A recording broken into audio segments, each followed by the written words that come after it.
semuanya, saya Nikita Ida Parwati dari kelas 7D NIM 1811031187. Hari ini saya akan mengajak kalian semua untuk melihat tempat pembudidayaan ikan koi yang berlokasi di Karangasem. Penasaran kan? Yuk simak videonya berikut ini.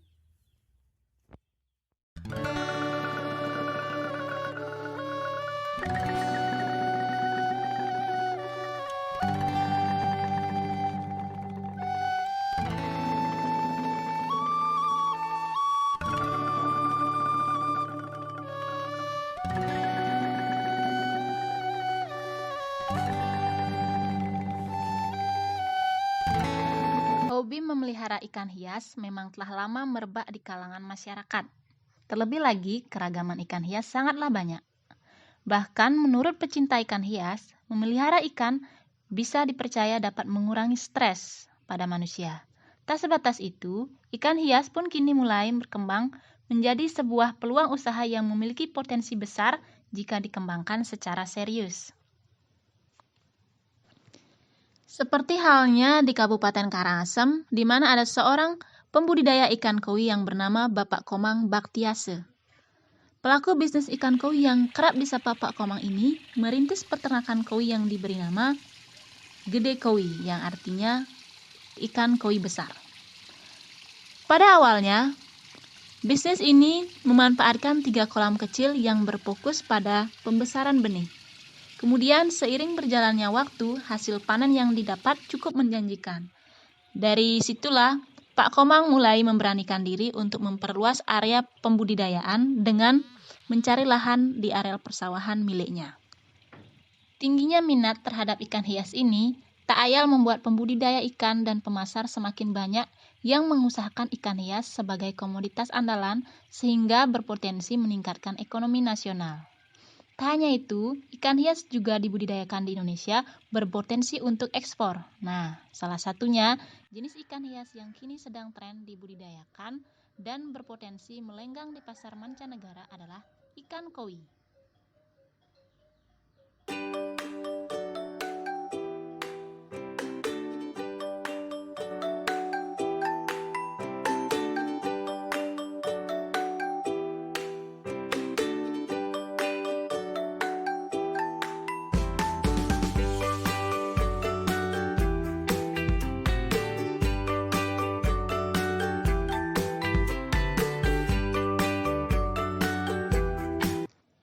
Ide Pak Komang untuk memulai bisnis budidaya ikan koi ini muncul ketika terjadinya pandemi COVID-19 yang melanda dunia.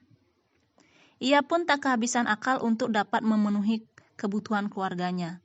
Yang berawal dari hobi memelihara ikan hias, ia akhirnya bertekad untuk melenggangkan usahanya dengan membudidayakan ikan koi di rumah, bahkan di areal persawahan miliknya. Kenapa budidaya ikan koi menarik? Nah, alasan kenapa bisnis ikan koi itu menarik menurut Pak Komang adalah kondisi pasar yang stabil. Berbeda dengan jenis ikan hias yang lain, yang kondisinya bisa naik turun, bahkan anjlok pada masa tertentu. Para penghobi ikan koi sendiri akan selalu ada, bahkan akan terus bertambah, baik di Indonesia dan juga di dunia. Selain itu, dari segi ekonomi atau pendapatan, ikan koi merupakan salah satu ikan hias yang punya nilai jual yang tinggi. Untuk ikan dengan pola warna dan corak tertentu, harganya bisa mencapai puluhan juta loh. Prospek budidaya koi di Indonesia bisa dikatakan cerah, karena semakin meningkatnya jumlah peminat dan penghobi ikan koi, bahkan seringkali diadakan kontes-kontes ikan koi di berbagai wilayah di Indonesia. Jadi, sudah tidak diragukan lagi kalau peluang usaha budidaya ikan koi itu memang sangat menarik, di mana pasarnya selalu ada dan keuntungannya menjanjikan.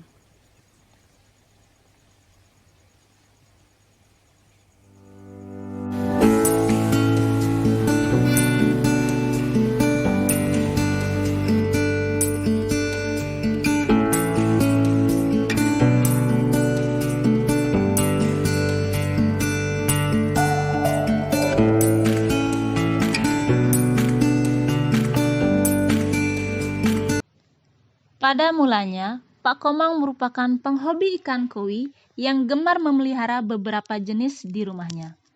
Kemudian, seiring berjalannya waktu, Pak Komang tertarik untuk mempelajari bagaimana sih cara membudidayakan ikan koi. Cara yang ditempuh dalam mencari tahu ilmu dan wawasan soal budidaya ikan koi ini adalah dari rekan-rekan seniornya yang dulu juga penghobi ikan.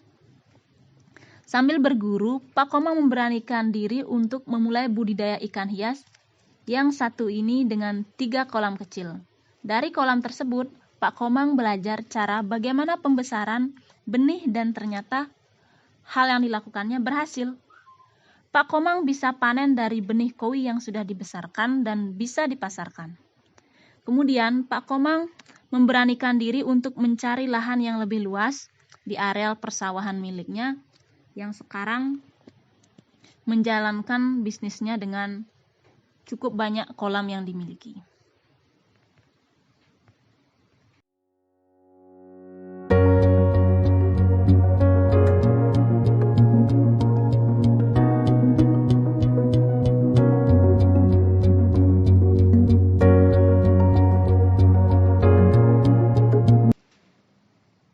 Diakui oleh Pak Komang, kalau mau terjun di dunia bisnis budidaya ikan, modalnya beragam. Ada yang memang langsung buka lahan besar dengan jumlah kolam yang cukup banyak, dan ada juga yang dimulai dari skala kecil seperti dirinya. Jadi, modal usaha yang satu ini bisa disesuaikan dengan budget atau anggaran masing-masing. Modal bisnis ikan koi itu pun pada dasarnya tidak harus langsung besar, bisa dimulai dari kolam permanen kecil. Nah, modal yang tidak kalah penting selain anggaran adalah semangat dan mental yang kuat.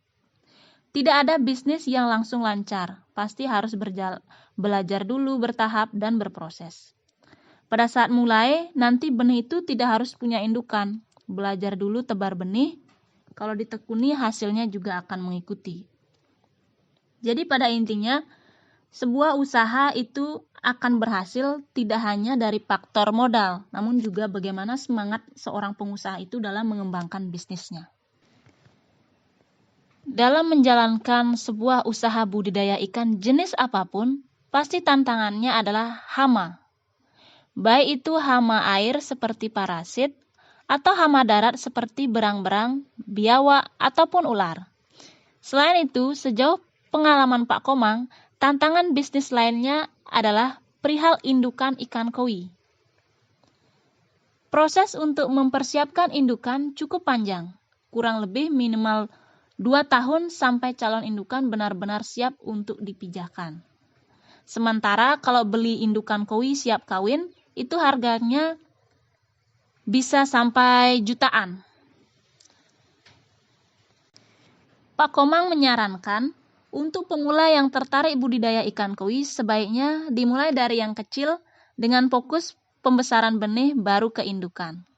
Tujuannya supaya bisa tahu hambatan apa saja sih yang muncul pada proses pembesaran dan persiapan indukan. Ada juga tantangan yang sering dialami oleh peternak, yaitu masalah warna atau coraknya. Warna atau corak ikan koi ini merupakan daya tarik utama. Semakin indah warna dan coraknya, maka semakin diminati dan semakin tinggi nilainya. Kadang ada warna dan corak yang indah dan langka, tapi ternyata semua peternak membudidayakan ikan koi dengan warna dan corak yang sama, sehingga terjadi booming dan corak tersebut menjadi umum di pasaran. Pemasaran bisnis ikan koi ini pastinya sangat luas, mulai dari koi kualitas reguler sampai premium. Punya segmen pasar masing-masing sih. Jadi, dari segi pemasaran lebih terbuka melalui banyak tools seperti pemasaran secara offline dan juga pemasaran secara online. Sejauh ini, koi milik Pak Komang ini memanfaatkan pemasaran secara konvensional dengan membuka pintu peternakan selebar-lebarnya untuk konsumen dalam melihat langsung koi yang dibudidayakannya. Selain itu, Pak Komang juga memanfaatkan platform online seperti Facebook, WhatsApp, dan beberapa media sosial lainnya.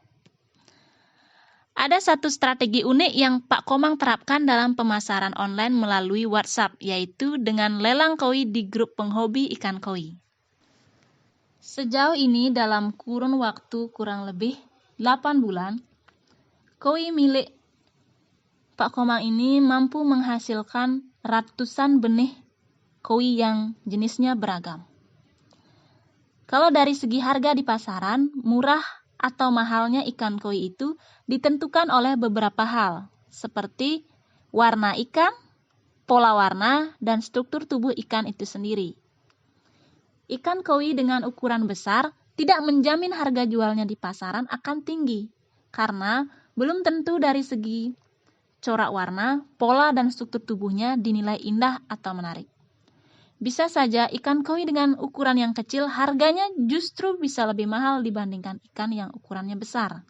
Karena corak warna, pola warna, dan body struktur ikan tersebut lebih menarik. Itulah kisah perjalanan bisnis koi milik Pak Komang. Semoga bisa menjadi inspirasi untuk kalian dalam menjalankan bisnis. Bye-bye. You said